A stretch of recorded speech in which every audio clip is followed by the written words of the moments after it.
Hello YouTubes, this is Grimweird coming back at you with more Enigmatica 2 Expert Mod Pack playthrough action for Minecraft 1.12.2. As always, we are joined by my lovely avatar, Zombie Steve, and I am at sort of a mental impasse here. So, we're going to talk about power. We're probably not actually going to get much done this episode, so you can always skip it if you like. But I am going to sort of muddle through my thought process on transitioning to sort of a late game power. But first, let's take a short diversion to play with my new toys, which would be the OpenBlocks elevators. I was trying to figure out what I wanted to do for late game power. One of the problems I have with this mod pack is I'm not quite sure what all the config settings are and what the efficiencies of power generation is on everything. So I'm not quite sure what I'm going to get compared to just a normal mod config settings. And I haven't used a lot of this stuff before, so even if it was normal, I still might not have an idea. But let's take a look at, when I was looking through things, I went to Direwolf 20's Enigmatica 2 playthrough to see what he was doing for power generation, just to get a feel for stuff. And while sometimes he does things just for kicks and giggles and doesn't always look about efficiency that much, I do always enjoy seeing what he's up to. And so one of the things I noticed had nothing to do with power, and that was that he had some sort of whooshing sound that would allow him to move about his base in some way that I was unfamiliar with. And he never moused over it long enough for me to see what the block on the floor was. So basically I did some searching around and I figured out they were OpenBlocks elevators. So I made some of those and let's take a look at them. So basically what these OpenBlocks, let me stop flying. So these OpenBlocks elevators, I'm using the rotating version, which I'll talk about in a moment, but basically you line them up in a column and you crouch with the shift key to go down and you jump to go up. So if we stand on it, nothing. However, if I jump, boom, I move up. Jump again, I move up another floor. Crouch, I go down. Jump, crouch. Pretty cool. But one of the things I made them, and one of the things that annoyed me because I wasn't exactly sure where I was that I would walk into them and I would go up and I'd be facing a wall and I couldn't necessarily really quickly see. So I noticed there were recipes for rotating ones, and basically how those work is that it sets which direction you're looking when you land on it. So if you look at these arrows, the arrows look like they're pointing at me, while as the side ones look like they're pointing towards the middle. So this V here is pointing out into the room, and that V or that arrow tells me which way I'm doing that.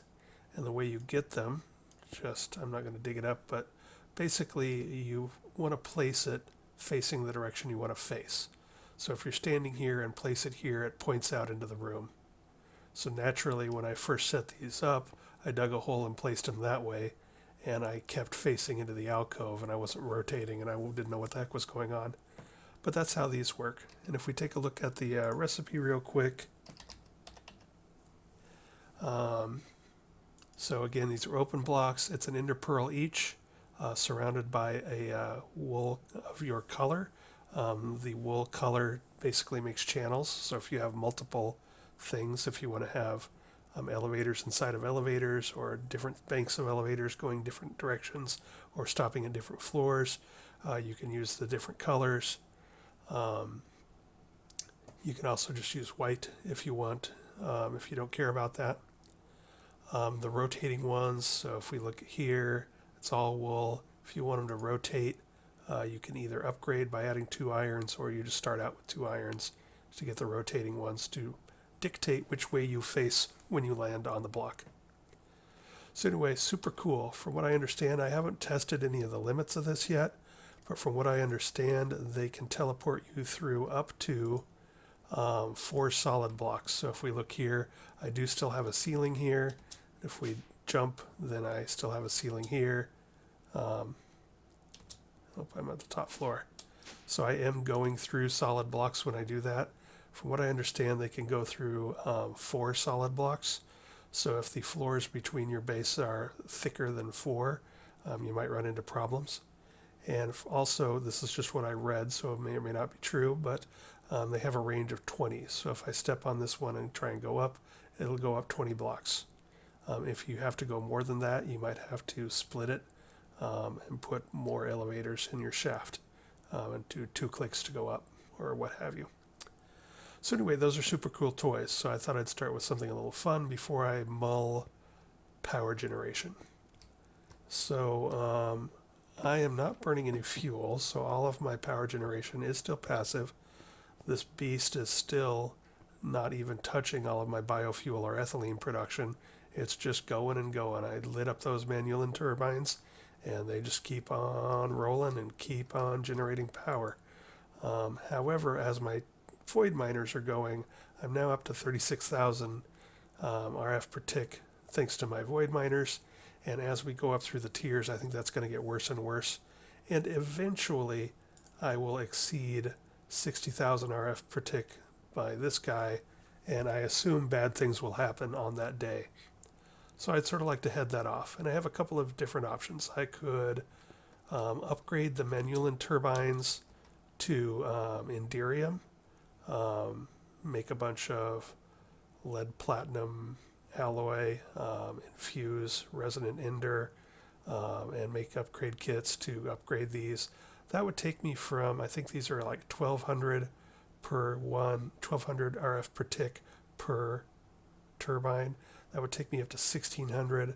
So I think that would take my total from 60,000 RF per tick to 80,000 RF per tick. The other thing I could do is just make another one of these. I could just make an Ender one, and then I would have an Ender one at 80,000 and this one at 60,000 for a total of 140,000 RF per tick. All of that might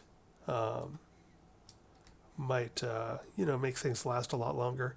However, I really want to try and get into some sort of system that is millions of RF per tick. If I'm going to go ahead and step up, I want to step up big.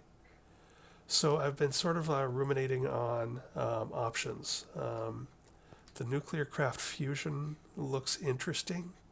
The mechanism fusion, I really like the looks of the reactor itself, however, and that's why I started out up here. However, the mechanism fusion reaction requires a couple of, I think 14-story tall evaporation towers in a lovely shade of terracotta puke.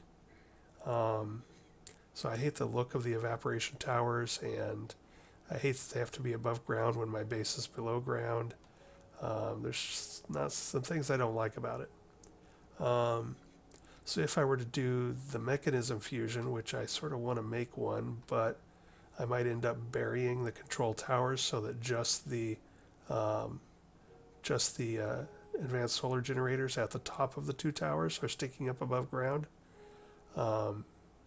And it also takes a lot of space because you have to have the 2 towers and then some machines and then the reactor itself. It's not as self-contained as, say, an Extreme Reactor's cube. Even if you go turbine, steam turbine, then you'd have 2 cubes side by side. I have done an Extreme Reactor cube and I liked it. However, I don't think it alone will probably be tuned for enough power that I'm looking for in this mod pack. So I would have to also make a steam turbine adjunct to it, and I'm not 100% sure I want to get into all of that, especially because I'm not sure that is going to be the kind of power I'm looking for either. I think I might need to get into one of the fusion reactors from nuclear craft or mechanism. However, one pro for going the Extreme Reactors thing is that I hadn't seen any yellorium ore or yellorite or whatever that's called for the Extreme Reactor mod pack, and that was confusing me a bit. But it turns out that you can use uranium in its place in this mod pack, or dictionary-wise. So basically you would be making uranium ingots and feeding it in, but you do get plutonium out, and plutonium is going to be necessary for some in-game stuff. So, like for instance, draconic cores use plutonium ingots. So we're going to need some of the waste and some of the stuff that comes out. Ooh, I got 2 more rotten eggs, which might give me cockatrice pets. I'll have to look at that at some point. So I'm going to need some of the byproducts that come out of running an extreme reactor. So I probably should at least make one small one. So what I'm thinking about doing is maybe just making a 5x5x5 no steam turbine, and that would give me a feel for what kind of power production it might have, and it will give me a chance to turn uranium into plutonium and start building that up. And it will give me some extra power, probably not a whole bunch with just a 5x5x5 one without using steam turbines or steam production to run turbines. So maybe, I don't know, 10, 12,000. I don't even know what to expect on this mod pack. But probably what I'm going to do is, if we take a look at our book, I did go ahead and do the Extreme Reactors gate last night. It says there's no reactors chapter, but nuclear craft and industrial craft grant you access. Cyanite, plutonium, lutecrite, anglesite, and biniotite will all be needed for the end game. So that's telling me that, yeah, I'm on the right track. I really probably do need to make an extreme reactor just to get the byproducts out of it. So I went ahead and made this. It wasn't too bad. Bunch of lead plating. That was probably the only hard part, was just making a ton of lead plating. And so we got the rewards. We got some reactor casing and some reactor glass. If we look at the recipes for extreme reactors, I think what I'd need to make for a 5x5 is a decent amount of, where is it? Reactor casing, so I need to make some more of that. It's not too bad. It's graphite and steel with cores that have hard carbon and ferroboron. That's all stuff I can make easy. I'm going to need, I like being able to look inside, so I'm going to have to make at least one window of reactor glass. That's only just a casing with a little bit of fused things, fused quartz. We're going to need to make reactor rods, so these are the reactor fuel rods. Again, that's just some sort of hardened glass, graphite and uranium, not a problem. You cap those with the reactor control rods. This is all makeable. The ultimate control circuit may be one of the tougher things into making this if you're looking at doing this earlier in the game. This bad boy has to come through an empowerer, so you have to get your empowerer and your mechanism built up to get this atomic alloy and make the ultimate control circuit. I haven't looked too closely at that since I'm beyond that gate, but that might be the gating item. And that's in your control rods, which are your reactor control rods. Yeah, these are the top caps that go on top of the fuel rods. And then we already made the reactor controller. We'll need a couple of redstone flux power taps, at least one to get power out of it. We will need a couple of, where are they? These guys, the access ports. Yellow is going to be input, and then you can wrench it to blue for output. So we'll need one for input. So we'll need 2 of those, but they're obviously no problem to make. And we're going to avoid the turbines. I'm not really in the mood to get into the whole turbine thingy. But yeah, so I think we'll try and go ahead and make one of these 5x5x5. That'll give us a chance to make things like cyanite and plutonium and lutecrite, etc. These guys. And it'll give us some extra power. And it'll allow me to gauge what kind of power it would be if I wanted to scale it up in this mod pack. So coming back downstairs, if we take a look at coolants, in the past I tend to use like resonant ender, melted ender. I definitely have with my Ender IO powered spawner for Enderman. I've already got 3,900 blocks of Ender Pearl and another 13,000 Ender Pearls on top of that. So I've got that kind of material coming out of my rear end. And I sort of like using the fluids since you only have to put them at the top and they flow down and count as coolant for everywhere they flow. Makes filling the thing a lot easier. However, I currently also have running, I went an episode or two ago, I went and caught myself a blizz. So I also have plenty of blizz rods for blizz powder for cryothium. So I could make gelid cryothium to cool it. That's probably what I will do. And I should go turn this off. I'm never going to need that much blizz rods. So I should go turn that off. Let's go do that real quick in case people haven't seen my monster farm. If you're just sort of coming through this as the Google search terms bring things to you and haven't been watching the series, then so basically I'm going to stop this bad boy. We got an XNet wiring system hooked up to an industrial foregoing mob crusher. Inside we've got a Ender IO. They die before they can hurt me, but we've got an Ender IO powered spawner with a blizz in it. We've got a power shell powering it remotely. Let it spawn one more time. Yeah, so that's how that's working. But I'm going to go ahead and stop this.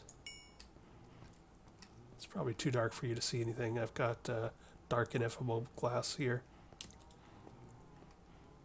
Alright, so now we'll head back to the base using brown magic on our tools from Tinker's Construct from the Osglow glass bits on them. So yeah, I'm going to try, I think, a 5x5x5 little cube. I'm going to cool it with gelid cryothium, and once I have that up and running, we'll take a look at it and see what it does. And then decide from there whether we want to try and either scale that up, probably not, or go into a mechanism fusion reactor, which the aesthetics of the huge evaporation towers and the fact that it requires solar stuff, making me do it up at ground level, is sort of hurting my dwarven spirit. But I do sort of want to try it anyway, so that's sort of a conundrum. And then the other thing is we could maybe try the nuclear craft fusion.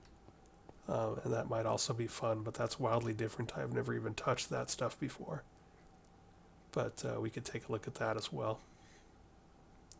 So that's the kind of stuff I'm thinking about, and I'm going to pause here and check my runtime. I've sort of been babbling about elevators and how to potentially move into our new power system.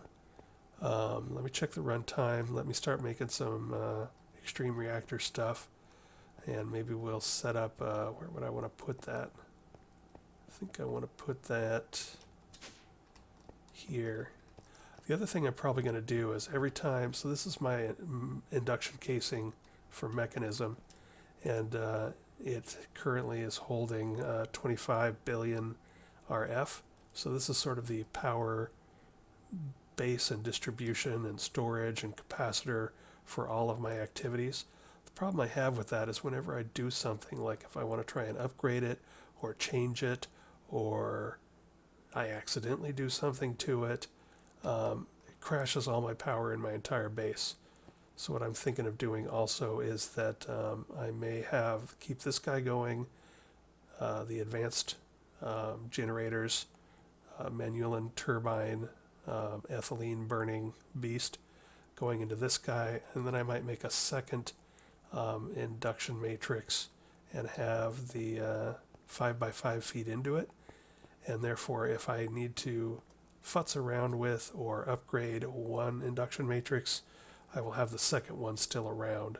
So I won't necessarily crash my whole base if I want to make a change in an induction matrix by having parallel batteries um, that can last either one of them while I work on the other.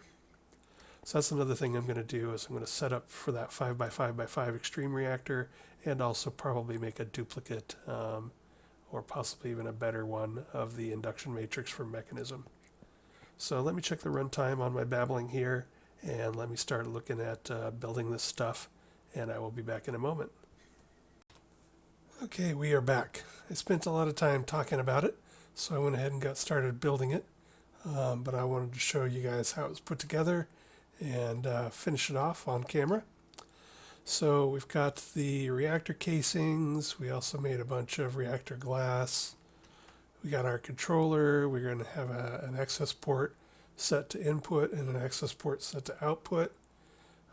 We got a couple of redstone flux power taps up in the corners here. I already wired it up to our induction matrix. Let's take a look at it from the top. I wasn't exactly sure where to put it, and I hemmed and hawed a bit, and finally I just dug it into a wall. So one weird thing about that is that there's glass down here with bricks behind it, and that was just because I made a lot of glass, because at first I thought I was going to have it freestanding. But let's take a look at how we're going to make this. I'm just going to sort of just go for something that looks sort of nice and cute. I'm not too worried about super efficiency or anything. So we're going to go ahead and have a cross pattern here. Obviously there's the various patterns you can have, like pluses or crisscrossing. You can have the diagonal kind of X's. You can have a couple of different rows, parallel rows, like an equal sign. We're just going to go ahead and do this mostly just because one, I think it looks nice, and two, I'm going to start this out cooled by gelid cryothium.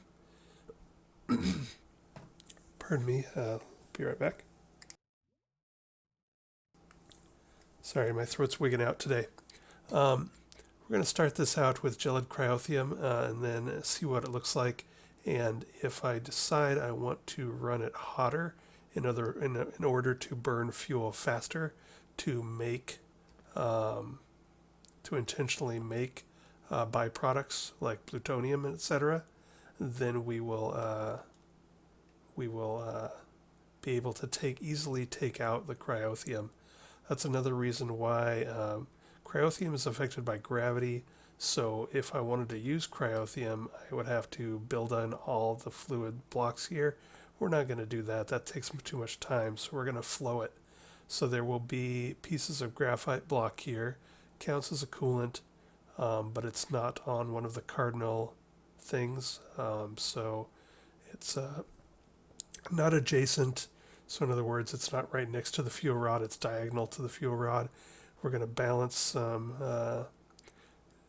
cryothium on top of these four. We're going to let it cascade down for a nice visual effect, and also to have the flowing cryothium cover our fuel rods.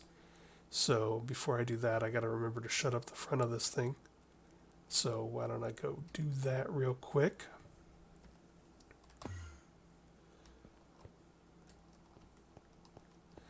Let's see, which floor is this on? All right. So let's go ahead and button up the front.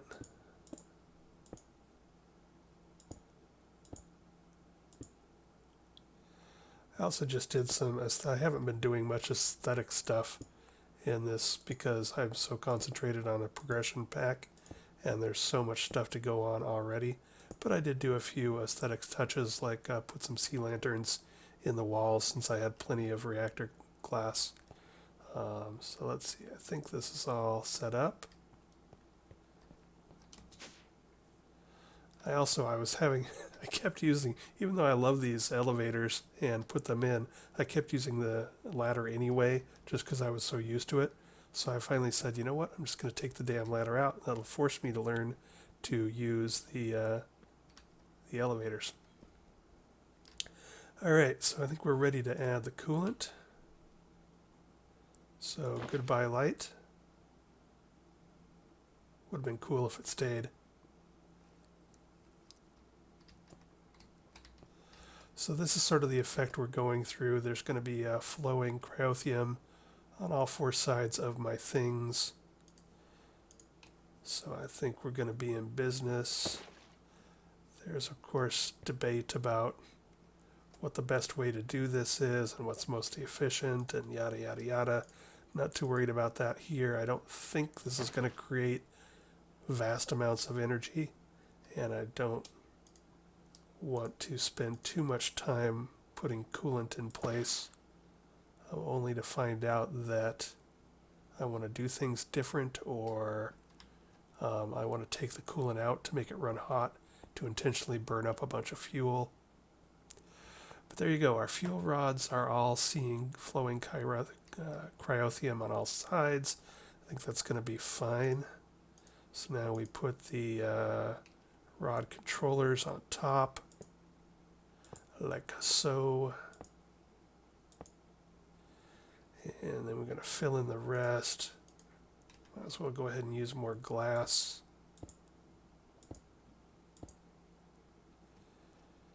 And it's hard to tell with the glass if I ever got everything. I guess if I fall through, I know I didn't. All right, I think we're in business. Let's go downstairs and see if it chooches. See, oops, upstairs and see if it chooches. Here we go.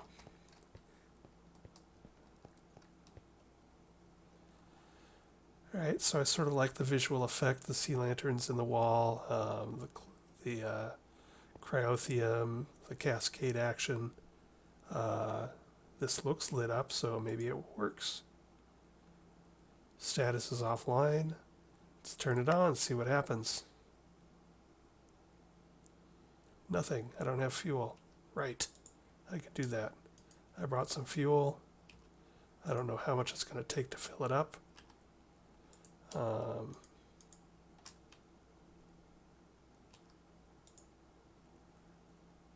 right.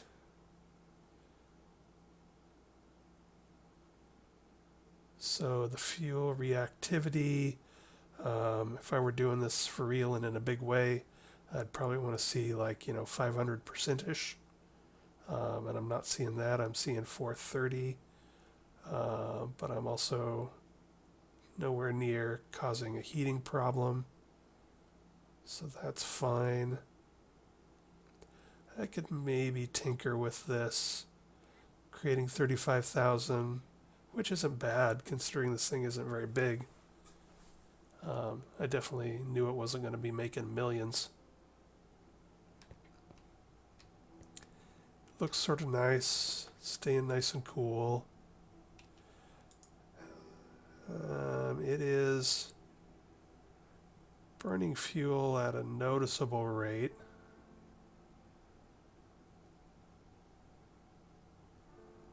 Keep an eye on that.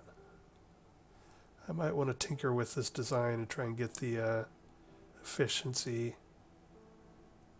up to 500.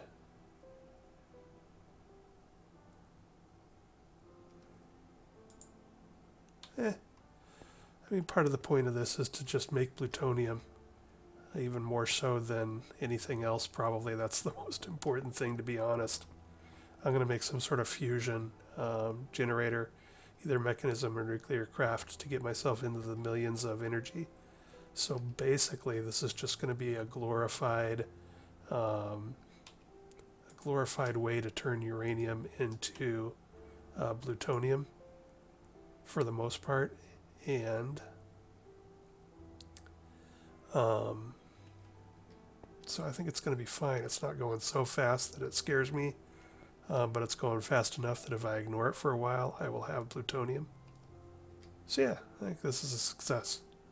I'm going to declare it a success. Looks sort of cool.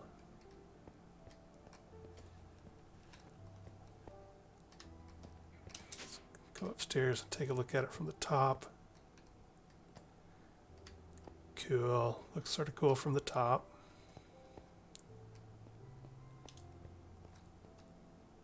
All right, we're in business. We have an extreme reactor. Not an extreme reactor. It's not extreme in power production. It's not extreme in efficiency. It's not extreme in size. Ooh, I like how it there are drips coming off of the. This is the first time I've set up things exactly like this. Well, I've only made, I think, like one trial reactor and then one reactor with this ever. So I guess this is really saying it's the first time is no big deal. But I like the way it turned out. I like the cascading flow of it. Plenty of cooling, not the most efficient because I've got so much, probably got too much cooling in there. But anyway, I like it. It's good. It's pretty and it's making me, oops. It's pretty and it's making me plutonium. And it's not necessary, so I will turn it off when I start running low on. I made a bunch of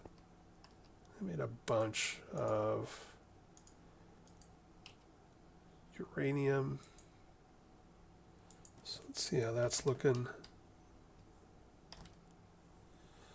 Yes, I got like 3,000 uranium in the bank, so that ought to last me a while. So I just got to make a mental note. I'm not going to rely on this power. I'm not going to rely on this 35,000 because I may turn it off whenever I decide I have enough plutonium. But it gives me a nice buffer as I try to upgrade. I might try to upgrade to a tier 3 void miner before making some sort of huge mechanism or nuclear craft fusion reactor to get us into the big power. Alright, I'm babbling at this point. I like the look of it. I need to throw down some sort of chests. I think I'll throw down... Do I have more of these sky chests? I do. Those might look sort of nice. I can't remember if these pull automatically. And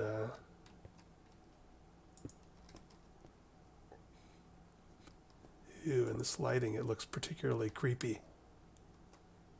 Huh. Cool. Auto eject waste. I think, is it on? No. Let's try it. It is on, and it's doing it. What do we got going on over here? Let's throw some of that in there.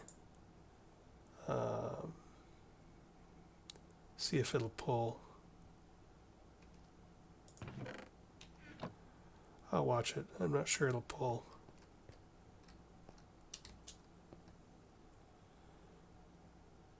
The light's doing weird things to this chest, which actually is sort of a bonus. Makes it look more radioactive. All right, I like it. May not be the best reactor, but it's the prettiest one of the 3 that I've made. Okay, so what next? This 30,000 per tick was actually way easier to make than this 60,000 per tick. And way less resources than trying to make 50 Manulin turbines. So I could have probably done this in the reverse order. Done this just to have a little something something, and then gone the ethylene and gas turbines to ramp that up and to stop burning uranium. But anyway, we're good.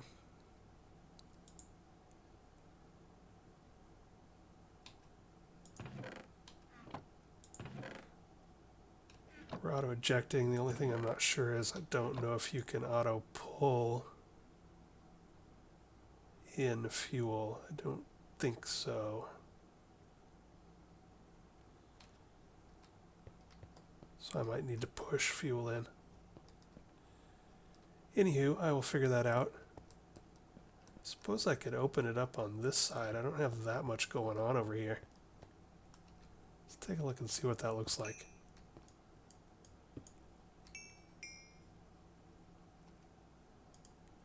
Preferably without breaking it. Yeah. I think I'll open it up on this side too. Just because I think it's sort of nice looking.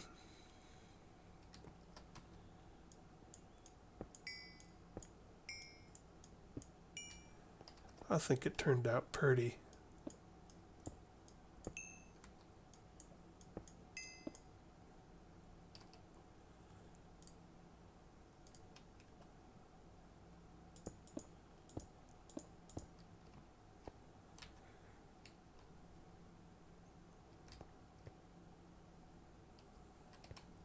Although it's sort of weird to have the sea lantern here.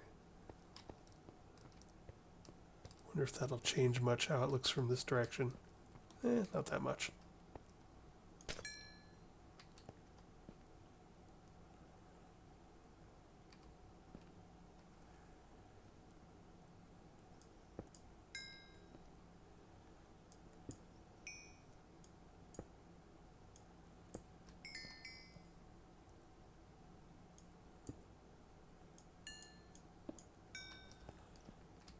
Trying not to break the damn glass. Break the reactor.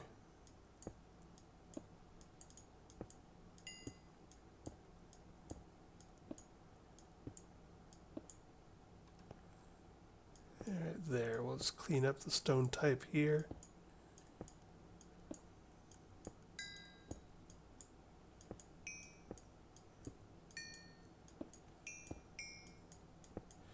Anyway, while I'm, sorry, lost in thought.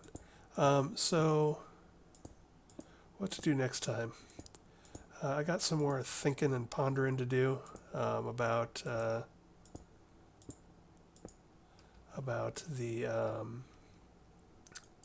whether to go nuclear craft or mechanism for a big fusion reactor. I suppose I could do both. Nothing really stopping me. But we're going to start approaching that next time. This was fun and nice and all, but I might change where the elevator shaft is too. Anyway, sorry, I lost in aesthetic designs. Once I start thinking aesthetic, then I have a hard time getting my mind off of it.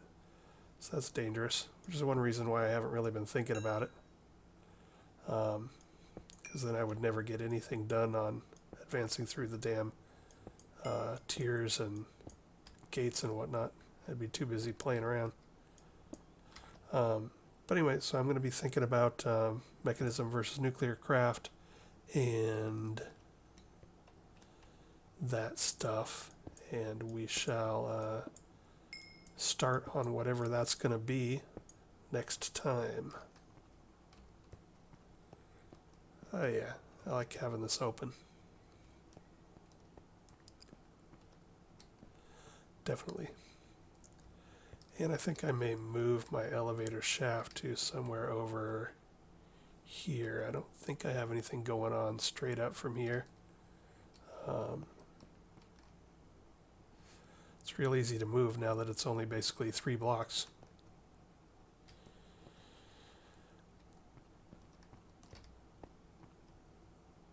Sparkly. It's got sparkles. It's got drips. I wonder if there's snow forming upstairs. That would be cool. I think sometimes when you have gelid cryothium around here, actually little snowpacks will form above things.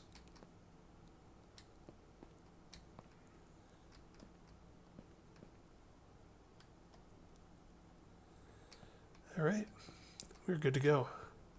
guess the other thing I could do is play with these.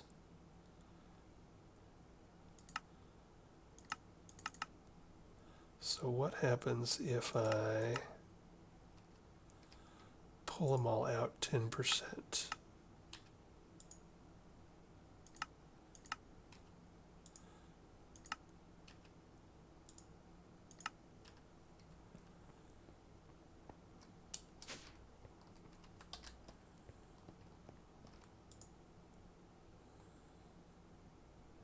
My efficiency went down a little.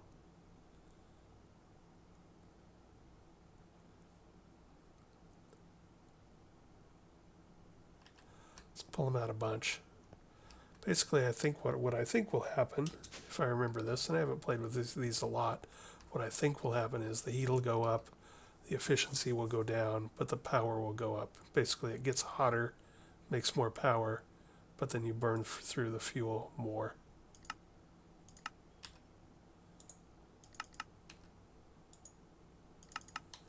But I can't remember if that's true or not. This ought to tell me.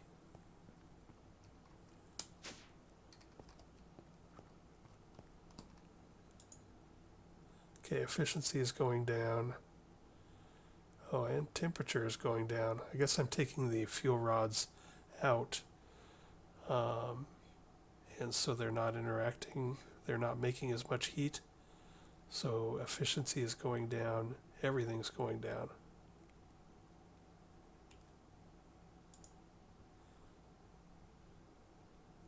All right.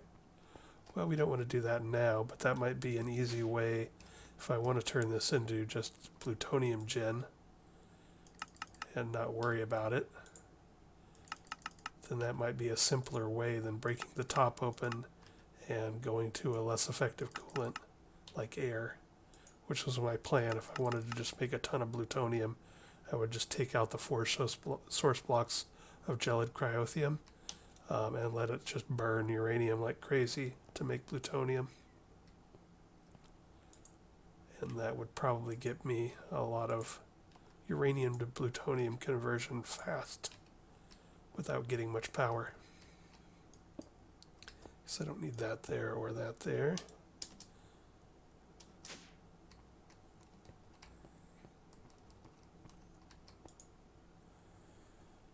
And then we're going back up. Yeah. Anyway, I am babbling. Why am I still recording? Just for kicks and giggles, I guess. I will talk to y'all next time. Bye.